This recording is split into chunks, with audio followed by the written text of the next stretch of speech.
Salam alaikum, Azul Flaouen, bonsoir. Donc, top 3 du samedi, c'est la rétro-info de la semaine. Comme d'habitude, 3 sujets, 3 invités avec nous sur le plateau. Et on aura donc 3 sujets, à savoir l'anniversaire de la 7e anniversaire de la disparition de Abdelhamid Mehri, Allah yarhamou, la candidature de l'ex-général Ali Rdiri. Et pour finir, on va bien sûr parler du 5e mandat qui vient d'être acté, donc, disons, officiellement aujourd'hui. Et pour en parler, j'ai le plaisir d'accueillir ici sur le plateau, comme je disais, Yahya Mkhayouba, journaliste militant pour la démocratie. Yahya Mkhayouba, bonsoir. Bonsoir. Avec nous aussi Omar Ait Mokhtar, candidat à la présidentielle. Bonsoir. Azul. Et bien sûr Hassan Hiresh, docteur en sciences économiques. Monsieur Hiresh, bonsoir. Bonsoir à toi, bonsoir aux invités, bonsoir aux téléspectateurs. Azul Flaouen. Azul, merci à vous tous. Avant de commencer, on va voir les titres ensemble et on revient. Maghreb Online, 7 ans après sa disparition, Abdelhamid Mehri ou le rêve inaccompli du Grand Maghreb, par la rédaction. HuffPost, RCD, Mouhsin Belabbas demande au général Ali Rdiri de ne pas leurrer les gens, par HuffPost. Liberté, il a appelé à la réélection du président sortant, où Yahya acte le 5e mandat, par Farid Belgassem. Yahya Mkhayouba, donc Abdelhamid Mehri, Allah yarhamou, 7 ans déjà, un homme de l'Union nationale, un homme de parole, un homme politique, mais un homme révolutionnaire aussi, un homme qui a toujours voulu rassembler les Algériens autour d'une Algérie unie, autour d'une Algérie plurielle. Un mot sur Mehri. Mehri, c'est pas moi qui vais parler de Mehri, juste le nom, le fait d'évoquer le nom Abdelhamid Mehri, c'est énorme.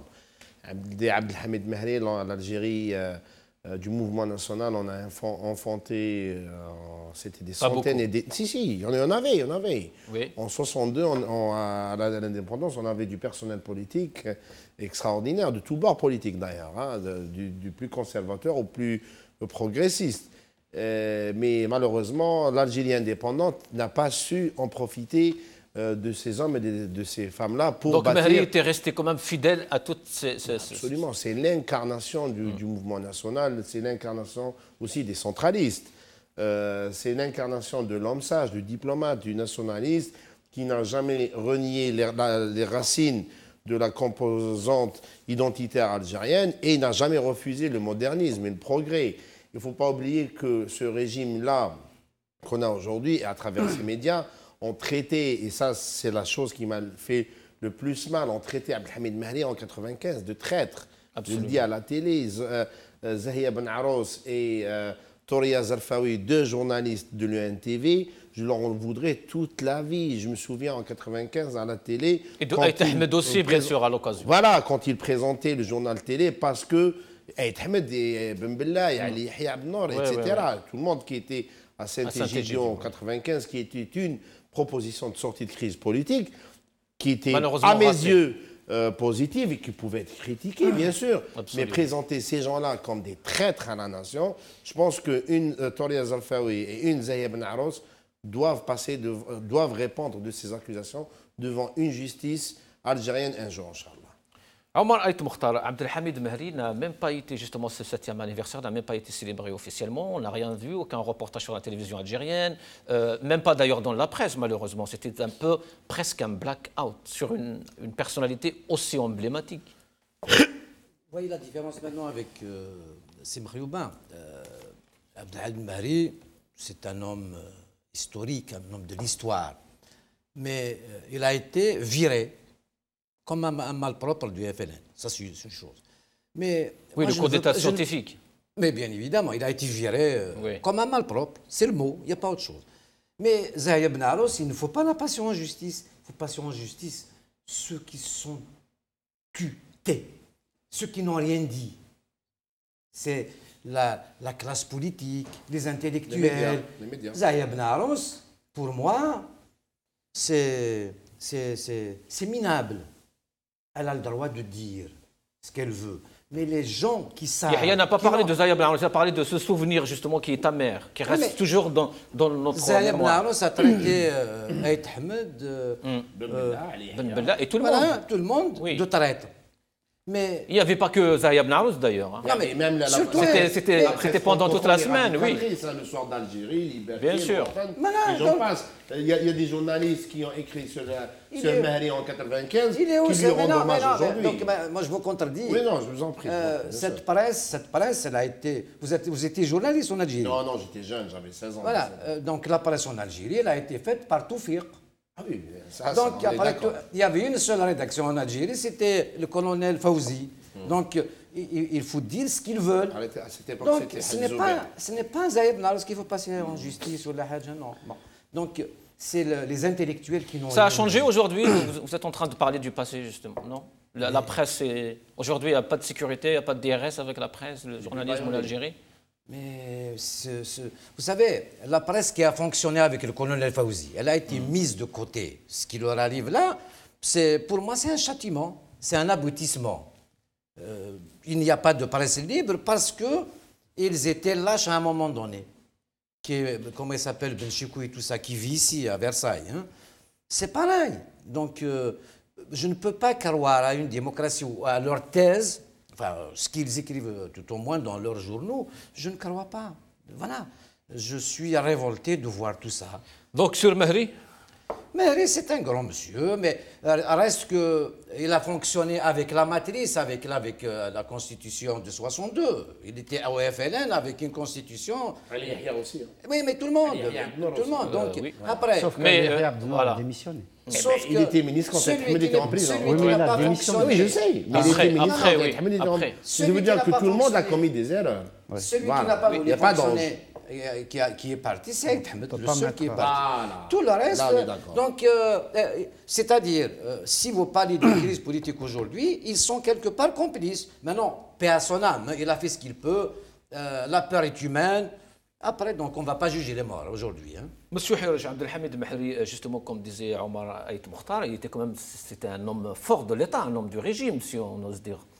Mais quand même, il n'a pas du tout hésité à aller à Saint-Égidio, donc rencontrer tous ses opposants, et même en présence de l'ex-fils, du fils, et pour essayer justement de chercher, de trouver une solution, une issue à la crise de l'Algérie. Et voilà, on a vu ce qui s'est passé après avec le coup d'État, coup d'État scientifique, ce qu'ils appelaient ça, Oui, ou le complot scientifique. très honnêtement, Abdelhamid Mahri, c'est bien sûr un homme historique. C'est quelqu'un qui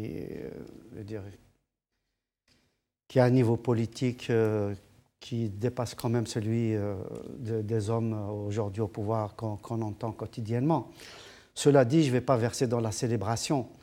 Abdelhamid Mahri était chef du FLN à un moment où c'était le parti unique, à un moment où on a bâillonné les Algériens, on a bâillonné l'opposition, à un moment où il y avait des assassinats politiques et on n'a pas entendu sa voix dénoncer ce genre d'action criminelle.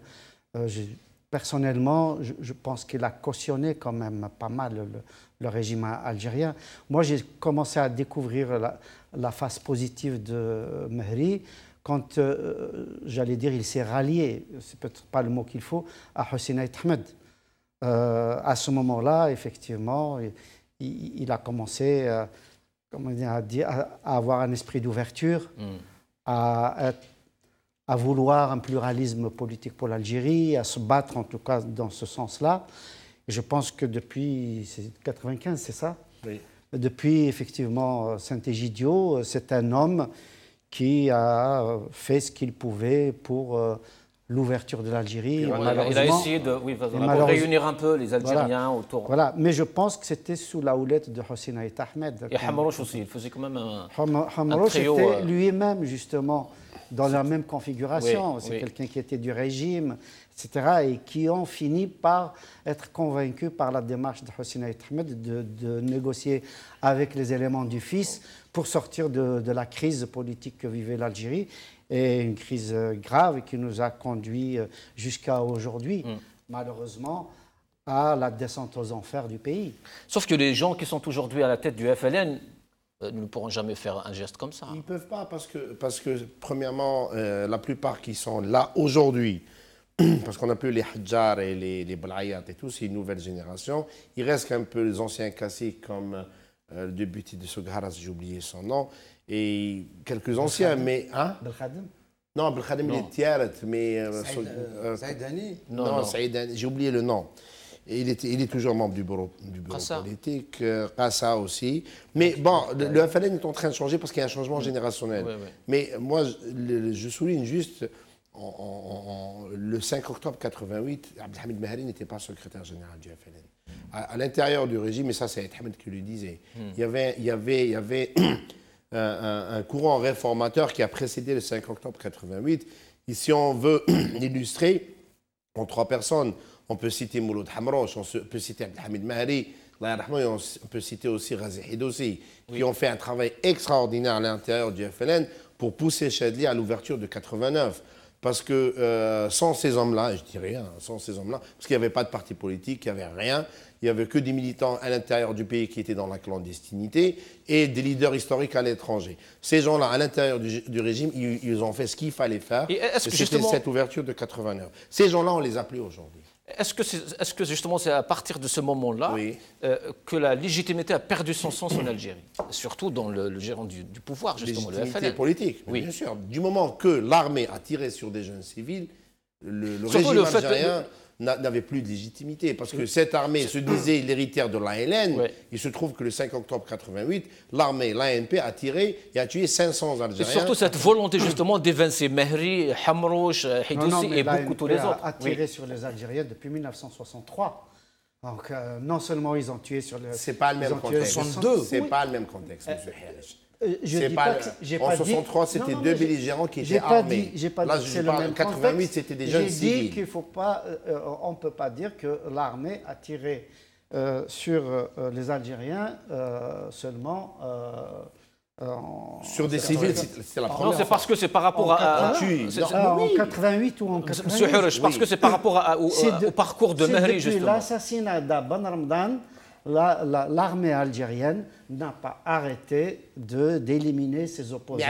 On est tout à fait d'accord, mais facile vis-à-vis de la population algérienne. On est d'accord quand on parle du régime en général. Mais là, on est sur Mehri. On va justement l'écouter un petit peu et on revient. Pas le même contexte que أعتقد من الضروري وهنا يأتي دور إسهام الإسلام في تنظيم شؤوننا. يا أيها الذين آمنوا إن جاءكم فاسق بنبأ فتبينوا أن تصيبوا قوما بجهالة فتصبحوا على ما فعلتم ندمين. فلو تقيد الإعلام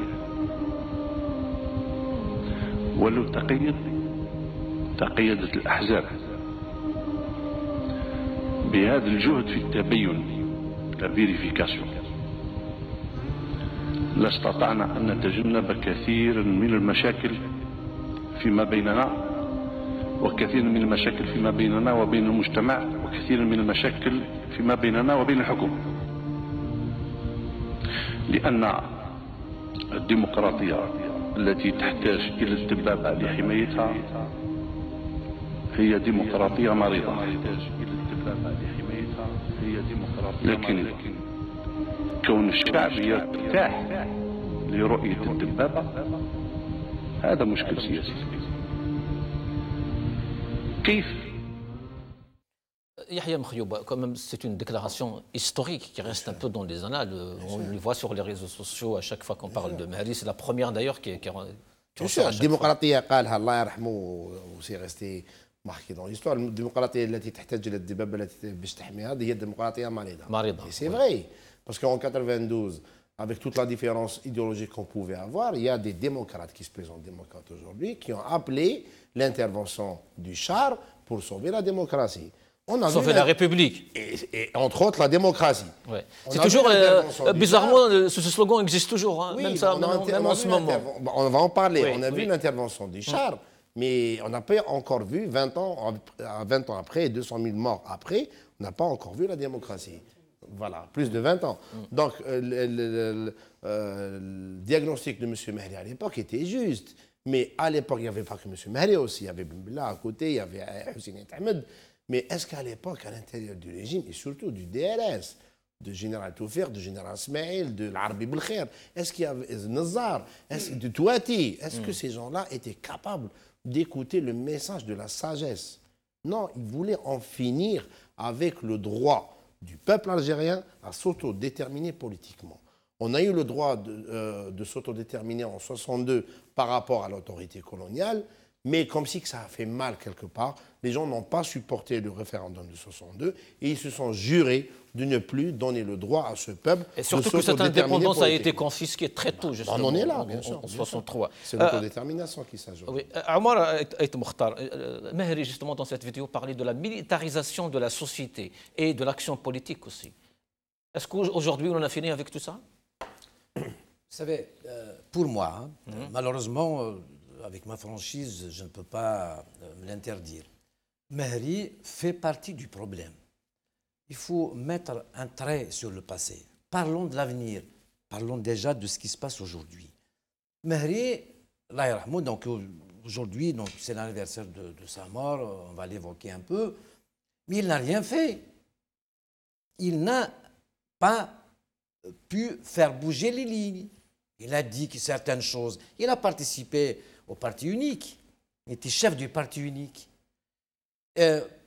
Même dans le parti unique, il a terminé sa vie. Il a essayé d'apporter des réformes à ce parti, justement. Il a quand même...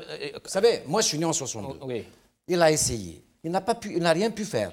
Parlons d'autre chose aujourd'hui, si vous voulez essayer de donner notre avis sur l'avenir de l'Algérie. Aujourd'hui, mais quand Mehri était à la tête du FLN, monsieur Ammar Ait Mokhtar, le FLN était dans l'opposition. Oui, voilà. Quand Mehri était à la tête du FLN, le FLN, ce n'est pas le FLN de Jamal Ould Abbas. Moi qui est venu des montagnes de Kabylie à Paris, quand j'entends ça, vous savez que ça me fait rire. Est-ce qu'en juin... Le FLN opposition... En janvier 92... Non, par rapport quand même au régime. Après, s'il y a un problème d'histoire, le FLN, on a d'ailleurs... On ne peut pas tirer... Non, Samhni, je ne peux pas vous laisser dire ça, parce que vous êtes en train de contredire l'histoire. Janvier 92... C'est mon histoire. Janvier 92... Non, janvier 92... Janvier 92... Je vous donnerai la parole. Ça me fait rire là. Est-ce que le FLN de Mehri a participé au gouvernement Ghazali post-coup d'État? Non, répondez-moi.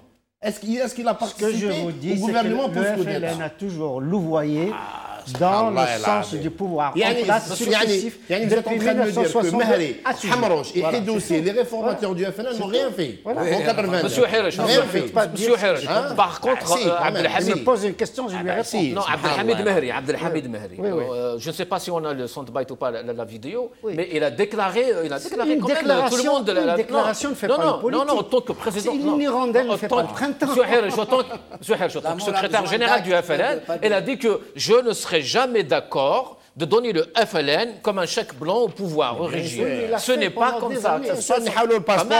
Aujourd'hui, on ne peut pas entendre un membre du discours dans le FLN. Oui, allez-y. Parce qu'il pensait qu'il y allait avoir une véritable fenêtre, qu'on allait effectivement surpasser ce régime et qu'elle allait rattraper le train en marche. Dès lors que ce n'était pas possible, qu'est-ce qui s'est passé après? Qu'est-ce qui s'est passé? Ils l'ont évincé. Oui, évincé. Et après? Parce qu'on a vu Mehri dans les manifestations de la rue avec Hussein Ahmed, avec l'opposition. On a vu éventuellement des écrits, des interventions, etc. Non, mais attendez, je vais bien faire de la célébration. Mais bon, est-ce que c'est le but aujourd'hui? Le but, je crois que c'est effectivement de donner un avis. Et je suis désolé, votre avis n'est pas une vérité, ce n'est qu'une opinion. Voilà, oui, on est en train de parler. Moi, je dis que le FLN n'a jamais été dans l'opposition, il ne le sera jamais. C'est la véritable colonne vertébrale d'un pouvoir dictatorial. Mais la brèche, monsieur Hirsch, la brèche de Mehri... Même cette brèche-là, il a essayé de l'utiliser uniquement pour essayer de prendre le train en marche. Voilà ce qui s'est passé à cette au régime. Vous voulez rajouter quelque chose? On ne va pas inventer maintenant une virginité au FLN qui n'a pas eu. Soyons sérieux. Non, c'est pas rien. On parle pas du FLN, on parle de la personne de Mehri. C'est la colonne vertébrale de ce régime dictatorial depuis 1962. C'est lui qui a confisqué l'indépendance. Et ce n'est pas parce qu'il y a eu un homme ou deux qui a appelé à des réformettes qui n'ont jamais véritablement proposé une véritable rupture. Je vois par exemple la proposition de M. Hamrouche, qui est effectivement un réformateur, etc. J'ai lu son texte. Qu'est-ce qu'il propose? Il a utilisé dans son texte 9 fois un retour à l'ancien régime du XVIe siècle, c'est-à-dire de la régence turque. C'est ça la réforme? C'est ça la rupture? Je suis désolé, quand même, soyons sérieux. Aujourd'hui, la jeunesse algérienne a besoin de respirer, a besoin d'un autre régime, d'une autre république, d'un autre système, de la décentralisation. Elle a besoin en arriver justement, de complètement refaire, vraiment faire table rase de tout ce qui s'est passé aujourd'hui, revoir tout ce qui est... et on finira avec le FLN, renvoyer le FLN au musée. Au niveau culturel, au niveau linguistique, au niveau politique, au niveau institutionnel. Tout est à refaire. Le FLN est à miser aux oubliettes. Oui, M. Mokhtar. Hamrouche, exactement pareil que Mehri, il avance masqué, et il se montre à chaque veille d'élection. Gentil, tout ce que tu veux, compagnon d'Aïd Hamed si tu veux aussi. Mais il veut y aller à Al-Mouradia sur un char. Il veut que l'armée intervienne, mais lui, il est présidentiable. Vous savez, il a déclaré en 2016. Je vous ai laissé parler. Non. Je vous laisse parler. Non. Quel débat. Laissez-moi parler. Est-ce que vous suivez ces interventions? Laissez-moi parler. Non, vous me laissez. Non, en 2016, vous me laissez parler. Vous me répondez après. Oui, mais beaucoup d'Algériens, d'observateurs ont dit quand même qu'il a envoyé des petits messages à l'armée. Yeux dans les yeux, Hamrouche. Hamrouche, c'est une partie du problème algérien. Il doit se taire, il doit s'excuser. Il doit s'excuser. C'est quoi la solution? Et partir et laisser la jeunesse penser à ce pays. Non, laissez-moi. Hamrouche et consorts doivent s'excuser auprès du peuple algérien parce que le problème que vit la presse aujourd'hui, c'est lui-même, oui, bien sûr. Donc, Hamrouche, c'est Mouzouahlou. Il n'est pas du pouvoir, il n'est pas contre le pouvoir, il est bien pour être le président de la République. Il veut y aller à Al-Mouradia comme d'habitude, il veut séduire l'armée. Ah, il est gentil, il va le... Mais non, monsieur Hamrouche, il était parmi ceux qui ont géré le FLN, qui ont fonctionné avec cette matrice de 62 faite dans un cinéma, ils ne l'ont jamais dénoncé. Aujourd'hui, on commence à corriger l'histoire de l'Algérie, comme la Maziriti et tout ça. Il n'a jamais fait quoi que ce soit. Ce n'est pas parce que c'est pas parce que nous n'avons pas demandé cela, mais il était sourd comme d'autres. Il faut qu'on passe au deuxième sujet. Aujourd'hui, tous ces problèmes-là, on a besoin de réfléchir, de penser autrement, tous ensemble, et d'aller devant. Donc aujourd'hui, l'Algérie vit un problème sérieux, parce que rien que... Maintenant, il y a 2 clans, tout le monde le sait. Les Algériens, hommes et femmes, le savent. Pas tout le monde. Non, mais si. On sait qu'il y a la présidence qui tient, ceux qui sont autour de la présidence. Il y a l'armée. L'armée, c'est qui l'armée? Avant, c'était Rob El-Zayel. Maintenant, Rob El-Zayel, il se réveille. Juste une parenthèse. Justement, pour fermer. Pour passer au deuxième sujet. Oui, monsieur Prioba, avant votre parenthèse, justement, Hamrouche. Je veux faire le simple citoyen algérien. Moi, je n'ai jamais vu Hamrouche condamner Bouteflika, le 5e mandat, le 4e, le 3e, la dictature, la corruption. Non. Il fait l'éloge. Ça, c'est pas moi. Le simple Algérien pourrait vous dire ça. C'est quand même extraordinaire. Oui, bien sûr. Qu'en 2019, faire l'éloge de la régence turque, je trouve ça absolument scandaleux. Soupçonneux même. C'est pas possible. On va le laisser à moins qu'il soit dans le lobby turc. On sait très bien que le régime algérien aujourd'hui, c'est un certain nombre de lobbies. Le lobby turc, le lobby saoudien, le lobby américain. Parce que vous parlez de la lettre, c'est plus philosophique peut-être, dans la philosophie de la gouvernance. Il n'y a rien de philosophique. C'est un appel au retour à l'État, réhabiliter l'État du XVIe siècle de la régence turque. Pour lui, c'est l'alpha et l'oméga de l'histoire algérienne. J'ai relu le texte de Hamrouche, et j'ai lu encore son interview. J'ai suivi toutes ses déclarations publiques, notamment vidéos qui sont sur YouTube, où en 2016, et comme en 1996, j'étais à Alger, où il disait « Je ne serai jamais le candidat de l'armée. Et je ne croirai jamais à une élection. » Il ne peut pas être un candidat du tout. Moi, je peux en témoigner ici. En 1999, il était candidat Ils se sont tous fait avoir par le général Zerouel. Et retiré, bien sûr, à la dernière minute. Avec Ahmed, etc. En 1999, j'étais dans la campagne de Hussein Ahmed au siège du FFS à Alger. Et c'était lui qui est rentré au siège du FFS avec des cartes électorales.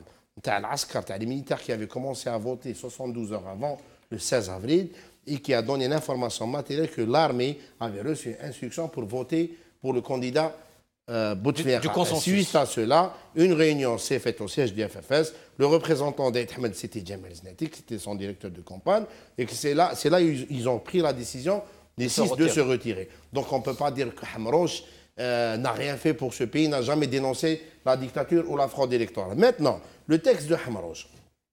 Ce n'est pas du tout notre sujet. Il faut qu'on passe voilà, mais rapidement, s'il vous plaît. Il ne regrette en rien la régence ottomane, qui n'était pas une régence turque. Elle était ottomane.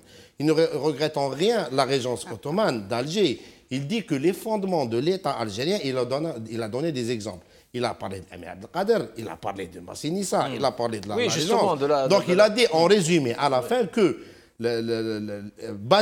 notre génération a échoué dans l'objectif qui était celui de bâtir l'État algérien moderne post-indépendance. On a échoué. Et c'est vrai. Et il a dit aussi. Ottomane, je suis désolé, c'est une période coloniale. Je suis pas dans C'est une période coloniale. Ça, c'est pour vous. Pour moi, c'est pas une colonie. Pour vous. D'accord. Et moi, je suis algérien, je peux penser le contraire. Je suis là justement pour ne pas accepter ce genre de lecture historique. Je ne me souviens pas avoir eu un grand-père. La régence turque n'a fait que... Je ne me souviens pas avoir eu un grand-père. Je ne me souviens pas avoir eu des grands-parents qui ont pris le maquis pour combattre les Ottomans. Dans nos villages, dans nos villes. Je me souviens de mes grands-parents qui ont combattu la France. Bon, on va passer au deuxième sujet. Yahya, je suis désolé. 3 siècles de colonisation ottomane. Monsieur Herge, peut-être on va faire une émission sur ça. Mais là, c'est la rétro-info de la semaine. On a 3 sujets. Oui, je suis tout à fait d'accord. C'est pas grave. Yahya, on passe au deuxième sujet. C'est franchement incroyable. Yahya, est-ce qu'on est condamné quand même de parler que de Hamrouche, des projets de Hamrouche? Allons un peu vers l'avenir, justement. On arrive à la candidature de... Les clivages idéologiques des années 90, la guerre civile, et qui ont tué 200 000 morts, ils sont encore présents. Et ça, c'est malheureux. Mais ils sont encore présents dans l'intelligence algérienne. Alhamdoulilah, dans la société algérienne, on a dépassé cela. C'est pour ça qu'aujourd'hui... Mais quand vous dites présent dans l'intelligence algérienne, vous vous soustrayez de ça? Non, bien sûr que non. Ah oui, d'accord. Bien sûr que non. C'est pour ça que je me défends. Bien sûr que je défends en quoi je pense. Vous défendez la régence turque. Non, je ne défends pas la régence turque. Désolé, mais il faut qu'on avance. Je vous contredis quand vous dites que la régence ottomane... Yahya Mkhayouba, c'est pas le cas pour moi. Et c'est pas le cas pour des millions d'Algériens. Les Algériens ont participé Et c'est pas le cas pour des millions d'Algériens. Monsieur Mkhayouba. Ils ont participé, les Algériens, à cette régence. Ils ont été complètement marginalisés. Exclus, les Algériens étaient marginalisés. Yahya Mkhayouba, on va regarder justement, on va regarder ces déclarations et on revient. الشيء اللي حفزني على الترشح هو حالة البلاد، الحالة المزرية التي توجد فيها البلاد هي الحافز الأكبر اللي خلاني نخوض غمار الانتخابات الرئاسية 2019. أنا ما يهمنيش ترشح بوتفليقة ولا لا ترشح بوتفليقة. أنا هذه أخذها في الاعتبار، ولكن ما نبنيش الاستراتيجية تاعي على هذا الترشح ولا ما يترشحش. هذه مسألة ثانية. أناشد بالقطيعة بدون نكران. Je revendique la rupture sans reniement. أناشد بالقطيعة بدون نكران. Je revendique la... Voilà, donc notre deuxième sujet, c'est la candidature qui a fait un peu la une de toute la presse algérienne cette semaine. Ali Rdiri, un ex-général qui se présente, entouré par des civils, aujourd'hui d'ailleurs rallié par Zoubida Assoul, pas que par des civils bien sûr, hein, on ne connaît pas qu'est-ce qui sont derrière, mais on va en parler justement, on est là pour ça. Yahya Mkhayouba. Déjà, c'est un major à la retraite, donc c'est un civil. Il a le droit de se porter candidat. S'il croit pouvoir changer les choses en participant dans ce genre d'élection avec un tel régime, Ok, why not? Pourquoi pas? Oui, mais moi, la question, sincèrement, je n'y les crois Algériens, pas. oui, mais les observateurs, quand ils parlent de général ou de ex-général, c'est parce qu'ils quand même, ils prennent un peu un discours de rupture. Et il a dit que moi, ce système, soit c'est ce système, soit c'est moi. Donc, s'il en a la force et la capacité et l'organisation qu'il lui faut derrière, ok. Après, moi, M. Deri, j'ai participé à une émission avec Aït Larbi il y a 3 jours, avec vous, où il a répondu sur un ensemble de questions et des réponses intéressantes. Moi, j'attends les déclarations, parce que les 2 prestations de M. Deri sur Radio M et le Forum des Libertés, bon, je ne peux pas lui en vouloir, parce que même la qualité des questions était médiocre. Je ne l'ai pas encore entendu prendre position et nous dire ce qu'il veut faire dans son Algérie à lui, si un jour il arriverait au pouvoir par des élections.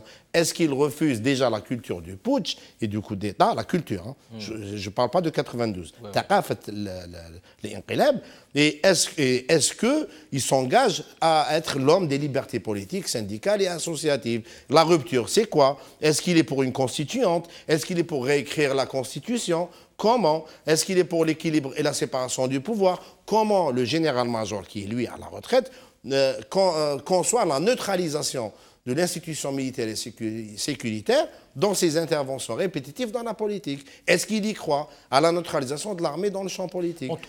Dans ce genre de questions, je n'ai pas encore entendu s'exprimer. C'est pour ça que je lui ai proposé une interview avec M. Mqrana Larbi. Je n'ai pas encore reçu de réponse. Ou sinon, j'invite les amis et camarades journalistes qui pourront un jour l'interviewer, lui poser ce genre de questions. Parce qu'on aimerait bien l'entendre sur ces sujets-là. Parce que dire rupture, le qati'a, comme ça, c'est un mot vague. Le qati'a qui fait, ou ma'amen, avec qui surtout? Omar Aït Mokhtar, comment a pu justement le général ou le candidat Ali Rderi à se positionner quand même comme un peu une alternative? En ce moment, on parle soit de Bouteflika ou de Rderi, comme si les autres n'existaient pas. C'est l'illustration parfaite de la maladie. Un général, alors, il a passé toute sa vie général-major. Il n'a pas vu que le pays est dans un mauvais état. Comme par hasard, en retraite, il voit tout. Alors qu'il était en service aux côtés d'Arb Zahir, donc le général Toufiq, il n'a pas vu tout ça. Et maintenant, il voit. Donc, en français, si tu veux, c'est que le général Toufiq n'a pas accepté son injection. Donc, il veut revenir... que c'est Toufiq qui est derrière? Attendez, mais bien évidemment. Attendez. Donc, les cellules dormantes se réveillent. Ils veulent le pouvoir. C'est le pouvoir qu'ils veulent. L'Algérie ne les intéresse pas. C'est qu'ils veulent reprendre la main parce qu'ils ont perdu tous les privilèges et tout ça. Mais le peuple ne les intéresse pas du tout. Il ne les a jamais intéressés. Général-major en retraite, s'il vous plaît. Comme Toufiq. Toufiq, 25 ans, on ne l'a pas vu.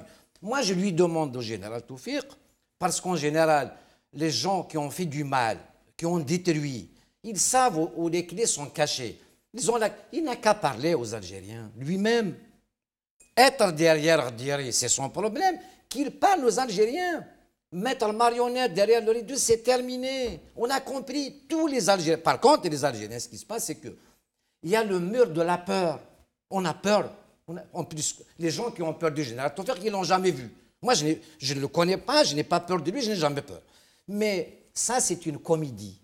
Par contre, le pouvoir, ceux qui ont le pouvoir en face, eh bien, ils ne veulent pas le perdre, bien évidemment.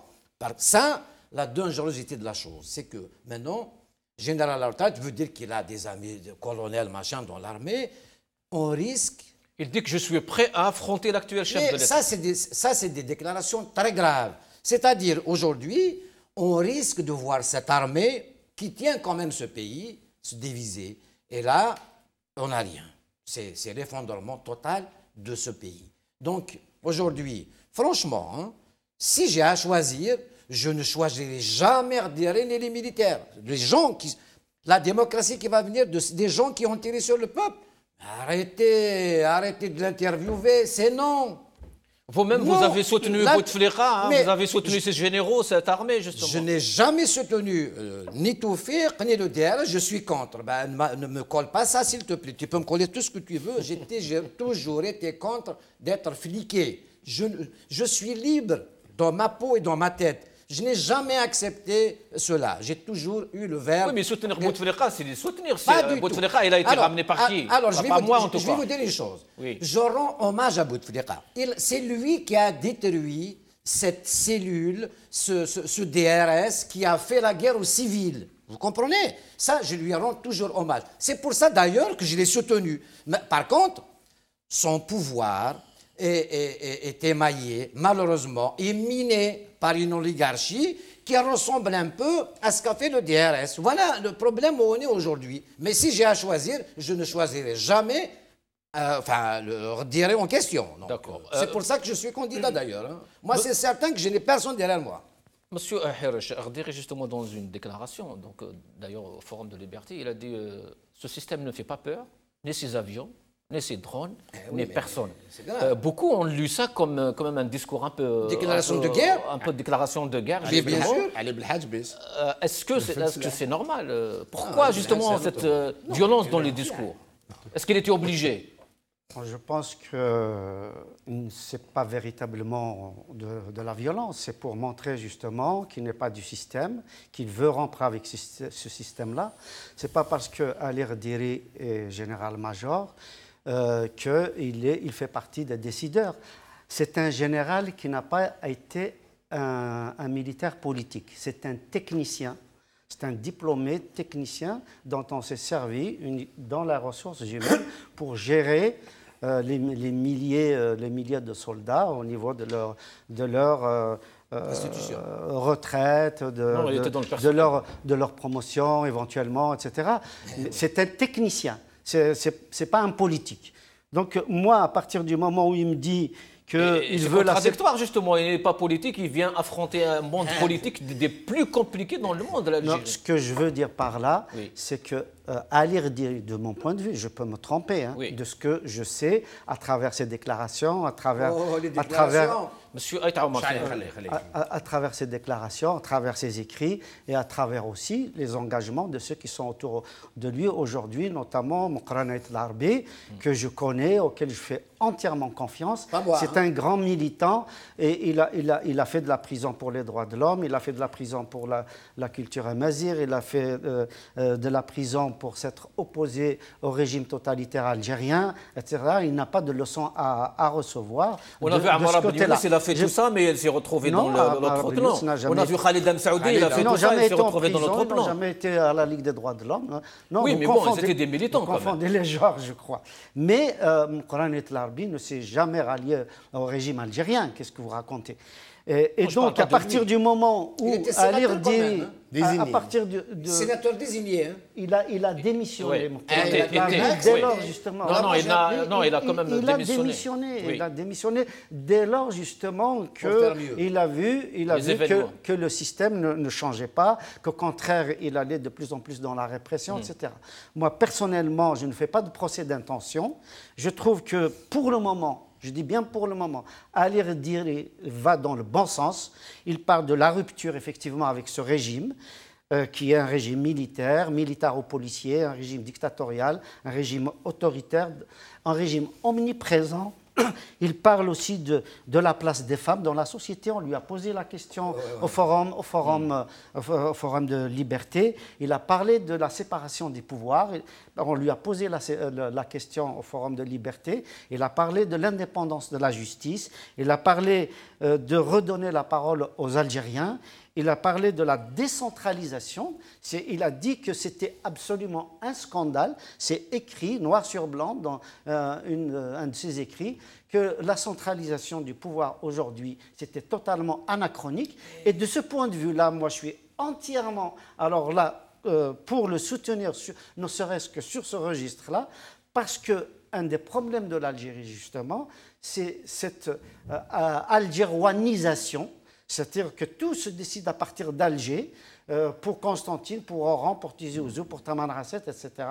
Et qu'on ne donne pas la possibilité à l'Algérien d'être acteur. Il n'y a pas que ça, M. Hersh, parce que dans son discours aussi, il parle du peuple, il dit que c'est le peuple qui veut Ardiri, c'est le peuple qui m'a demandé, ça c'est un peu le discours de Jamal Ould Abbas, je suis désolé. Ben oui. Je ne sais pas, j'ai pas entendu cette phrase. C'est le peuple qui m'a demandé. Moi, je n'ai pas vu le peuple demander Ardiri. Moi, j'ai entendu dire. Il a dit j'ai une grande confiance dans le peuple dont je suis issu et tout. Il a dit que je suis quand même demandé. C'est totalement autre chose, monsieur Gassine. Non, on a vu des déclarations dans ce sens. Dire qu'il a confiance dans le peuple. Et surtout son entourage. Vous me posez une question? Oui, allez-y. Il faut que je vous réponde. Allez-y. Ce n'est pas du tout pareil de dire j'ai confiance en le peuple algérien que de dire que c'est le peuple algérien qui m'a appelé. Je ne l'ai entendu à aucun moment dire que c'est le peuple qui m'a appelé. Il a dit j'ai décidé de me porter candidat à la présidence. Et on lui a posé la question de savoir si éventuellement il n'avait pas peur justement de cette mécanique bouteflikienne qui aujourd'hui balaie tout, et on sait très bien qu'à chaque fois qu'il se présente, et il est désigné, donc entre guillemets élu de façon totalement frauduleuse. Il dit qu'il est prêt à affronter ce système-là. Oui. Eh ben, il a le courage de le faire. Eh ben, c'est tant mieux. Est-ce que ce n'est pas aussi risqué, M. Harish, que de faire confiance justement aux élections? Il ne faut jamais faire totalement confiance. Ce que je dis là, je ne donne pas carte blanche à Ali Ardiri. On va le voir de toute façon. Si jamais il était candidat du système, c'est très simple. On le verrait trôner dans les médias lourds algériens. On lui donnerait la parole, beaucoup plus qu'à d'autres. On verra, c'est tellement évident. On verra comment il va avoir ses signatures, ses 6000 signatures. Tout ça seront des paramètres, des indicateurs qui nous diront s'il est effectivement candidat. C'est quand même fascinant. Monsieur Mkhayouba, j'ai quand même une question. Beaucoup justement les gens qui soutiennent un peu Ardiri ne parlent pas de Ali Ardiri. Mais quand on leur pose une question, et on a vu ça un peu partout, on parle de l'Arbi Ait Mokhtar. On le connaît, c'est quelqu'un de... l'Arbi... pardon. Moi, j'ai commencé par dire qu'il y a 4 jours, j'ai fait une émission avec M. Mouqanet l'Arbi qui était au téléphone. J'ai posé un certain nombre de questions et il en a répondu pour certaines, et ses réponses étaient positives, à mon avis. Maintenant, moi, je veux entendre le candidat Ali Ardiri. Voilà, parce que Mouqanet l'Arbi, je le connais, il ne va pas se contredire. Oui, Ali Ardiri, voilà, il a un passé militant et tout. Ce n'est pas en 2019 qu'il va devenir un dictateur ou un pro-dictature. Maintenant, moi, ce qui me fascine, c'est cette facilité qu'on peut avoir pour avoir de l'admiration pour un général-major qui a 3 ans et demi de retraite seulement, et refuser que des politiques tels que Mehri et Hamrouche, qui ont mené des réformes sérieuses en 89, et les balayer d'un trait de stylo, alors que M. Ardiri, sur le plan politique, comme je l'ai déjà dit, il ne faut pas qu'il le prenne mal. L'Arabie, on dit nakira, yani, on ne le connaît pas. C'est pour ça qu'il faut, avant de parler des droits des femmes et tout, il faut parler du rôle de l'armée. Parce que l'institution qui n'a cessé d'enfoncer le pays dans la crise depuis 62, et même quand vous parlez de l'assassinat de l'armée, voilà, il faut qu'il s'exprime sur le rôle de l'armée, comment il compte neutraliser le rôle politique de l'armée. Il faut qu'on avance, il faut qu'on avance. Juste une seconde, juste pour aller dans votre sens. J'ose espérer que quand il parle de la rupture, c'est la rupture avec le système militaro-policier. Voilà. Oui, voilà. C'est ça le... Sur ça, on n'a pas encore entendu. Nous sommes tous... Voilà, on n'a pas de problème dans ce sens. Sinon, il n'y a pas de rupture. On est d'accord. Amaret Mokhtar, Ali Ardiri, justement, en parlant, justement, c'était lors de son intervention au forum, il a dit qu'en 2014, les élections, 2014, il n'a pas voté. Il a parlé de 10% de participation. Oui. Il n'a pas peur... Mais non, mais ce n'est pas ça le problème. Il est à la retraite. Est-ce qu'il a les garanties aujourd'hui que le peuple il est à la retraite. Il est à la retraite. Mais les Algériens ne votent pas, ils n'ont pas confiance en ces élections. Je constate que M. Harish, aujourd'hui, il est naïf, parce qu'il croit vraiment à l'avenir de ce pays, donc il est naïf. Il croit au déclin. Mais ils sont des spécialistes. S'il s'agit de la théorie, d'un programme qui te va, enfin toi, en tant qu'intellectuel, mais tu vas l'avoir sur mesure. Mais ce bonhomme... Ce que je ne veux pas, c'est avoir Bouteflika que tu soutiens. On arrive justement à Bouteflika. Je vais juste terminer. Mais quand il te dit en 2014, il n'a pas voté, il n'y a pas 10%. Mais pourquoi il ne l'a pas dit en ce temps-là? Pourquoi il attend aujourd'hui? Donc, il n'avait pas le droit de le dire. Non, mais attendez. Il était fonctionnaire de l'armée, il ne pouvait pas. Attendez. C'est des gens... Je suis désolé, c'est des gens qui font même dans les pays démocratiques, même en France, même en Europe. Contre les militaires, on n'a pas le droit de Regardons cette vidéo, s'il vous plaît.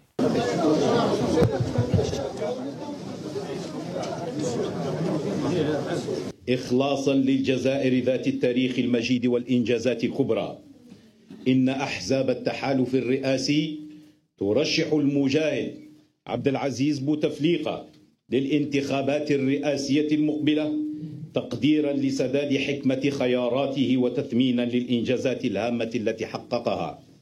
إن أحزاب التحالف الرئاسي ترشح المجاهد عبد العزيز بوتفليقة للانتخابات الرئاسية المقبلة تقديرا لسداد وحكمة خياراته وتثمينا للإنجازات الهامة التي حققتها الجزائر تحت قيادته الرشيدة. تحت قيادته الرشيدة. Donc il faut qu'on avance. J'ai une chose à dire. Je vous assure que j'aurais eu Mokharanet El Arbi candidat soutenu par le général, ça passe. Maintenant, les Algériens, ils ont le choix entre ceux-là. Beaucoup d'Algériens partagent cet avis, mais on passe quand même au troisième sujet. Le cinquième mandat, je ne vais pas me renier, je l'ai dit avec la Benchinov ici, il aura lieu. Parce que sur le terrain, il n'y a rien qui empêche. Il aura lieu. Attendez le candidat.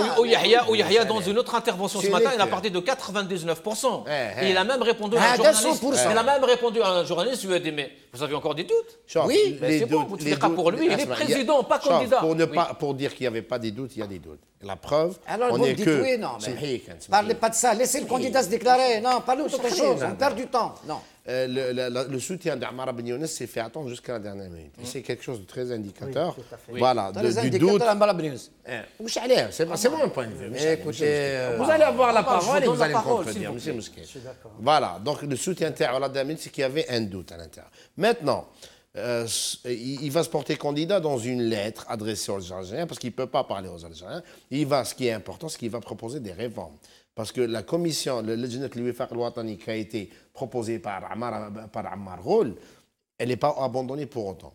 Ils vont faire un dialogue national après le cinquième mandat pour faire 1 an ou 2 ans et genre ils vont réécrire la Constitution. Même un monsieur comme Karim Tabou, ils vont lui donner l'agrément pour son parti politique pour faire, on fait les réformes. Ce qui est intéressant, bien sûr, ce qui est intéressant aujourd'hui, c'est de voir monsieur Rdiri. S'il est candidat aujourd'hui, il dit que lui, il n'a pas peur. Est-ce qu'il pourra faire descendre des Algériennes et des Algériens le 18 avril à minuit ou là le 19 avril après la proclamation des résultats qui seront sûrement frauduleux à ses yeux? Est-ce qu'il va appeler les Algériens à se mobiliser? C'est ça le plus intéressant. Voilà. Hein? Il appelle ou il n'appelle pas. Vous croyez que les Algériens attendent à dire? Non, c'est pas les Algériens. Pour moi, c'est un vecteur de crédibilité. Est-ce qu'il veut amener la politique dans la rue? Parce que si on ne descend pas les Algériens dans la rue, pacifiquement bien sûr, on ne pourra jamais pacifiquement quoi que ce soit devant ce régime. En tout cas, l'opposition, Yahya il a parlé ce matin, il a dit que l'opposition, il ne faut pas descendre dans la rue. Ils ont des salles s'ils veulent. On a une déclaration d'ailleurs, là où il parle des manifestations, on va l'écouter. Il a peur de la rue. بقطع هذه ديمقراطية. قلت لي قد يلجؤون إلى الشارع. الجاوا إلى الشارع في السابق وبرهنت لهم الدولة أنها قادرة تتحكم في الشارع وما كانش الشارع في الرئاسيات ولا خارج الرئاسيات. حتى اللي كانت الجماعة اللي كانت تصول وتجول في البلاد تناشد للمقاطعة فهمناهم باللي يروحوا يطلبوا قاعات ويطلبوا المقاطعة ما يخرجوا الشارع ما خلوهمش. هذا نتكلم كسلطة ما خلوهمش يتحكموا في الشارع ولا يديرون فوضى في الشارع. شكرا. Voilà, il est très clair. Pas de rue, pas de manifestation, pas de meeting. Vous avez des salles et c'est tout. Oui. Non mais quand j'entends M. Makhriouba me dire qu'il y aura un cinquième mandat sûr, il y a des 99 et tout ça, rien n'est sûr. Attendez, mais parlez-nous. Qu'est-ce qui empêche le cinquième mandat? Si vous avez des vous venez juste un instant de dire à M. Harouche que vous êtes naïf. Mais qu'est-ce qu'on pourrait dire? Non. Le monsieur, il dit vous n'avez même pas le droit de descendre dans la rue. Bouteflika est président. Qu'est-ce qui l'empêche? Ça l'engage. Mais ni Rdiri, ni Yahya commandent le peuple. S'ils veulent descendre, ils vont descendre. Maintenant, ils ont le choix entre un militaire ou sinon la continuité. C'est ça le choix finalement. Hein. Donc, et puis évidemment, si Bouteflika se présente, rien ne l'empêchera d'être encore président. Donc, rien. Donc, mais si tu crois à la théorie, au programme qui nous montre qu'ils vont faire l'égalité entre hommes et femmes, tout ça, mais c'est que de la théorie. Ils ne l'ont pas fait par le passé. Pourquoi voulez-vous qu'on les croit aujourd'hui? Pourquoi? Mais c'est pas ça. Oui, monsieur. Non, mais Omar El Mokhtar est tout à fait dans son rôle de tenir ce discours parce qu'il est candidat lui-même. Donc, absolument. il s'attaque à Ardiri, c'est tout à fait normal. Non, je ne m'attaque pas à Ardiri du tout. Je m'attaque à Toufik, moi. Je ne connais pas Ardiri, je ne le connais pas. Mais il ne s'attaque pas trop à Bouteflika. Non, je ne m'attaque pas à Bouteflika. Il le ménage. Il est malade parce qu'il est malade. Il a toujours soutenu. D'accord, allez, monsieur. Non, je l'ai soutenu au 4e mandat. Et je suis le seul à dire que je ne cautionne pas ce qui se passe. Monsieur Mokhtar, et voilà, donc. C'est clair. Moi, très honnêtement, d'avoir entendu le Parachik, là, juste avant Yahya, parler dans un arabe saoudien, avec l'accent qui n'a rien à voir avec l'accent algérien, avec ce solennel accent oriental, etc. C'est ça dont je ne veux plus et dont le peuple algérien, pour sa majorité, ne veut plus. C'est ce travestissement de la réalité algérienne. Voilà, où on a amarré ce pays vers l'Arabie saoudite. L'Algérie est vassale de l'Arabie saoudite aujourd'hui. Aujourd'hui, on est à genoux devant ce pays-là à cause de tous ces gens-là. Donc, si... Ce n'est pas l'Algérie, c'est le pouvoir. Parce que le peuple algérien n'est pas du tout saoudien. Ils ont mis l'Algérie... Oui, c'est le pouvoir, bien évidemment, qui est responsable. Oui. Donc, quand Ali Rediri, et j'ai vu avec lui non seulement Maître Mokrana et Larbi, j'insiste sur le fait que je lui fais entièrement confiance et je sais qu'il sait, il sait où il va, il sait ce qu'il fait.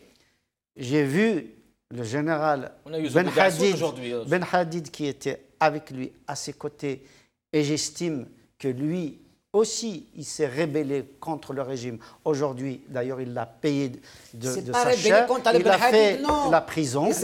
Non, monsieur Mokhtar, s'il vous plaît. Donc, sinon, 5e mandat. Donc, on n'a plus beaucoup de temps.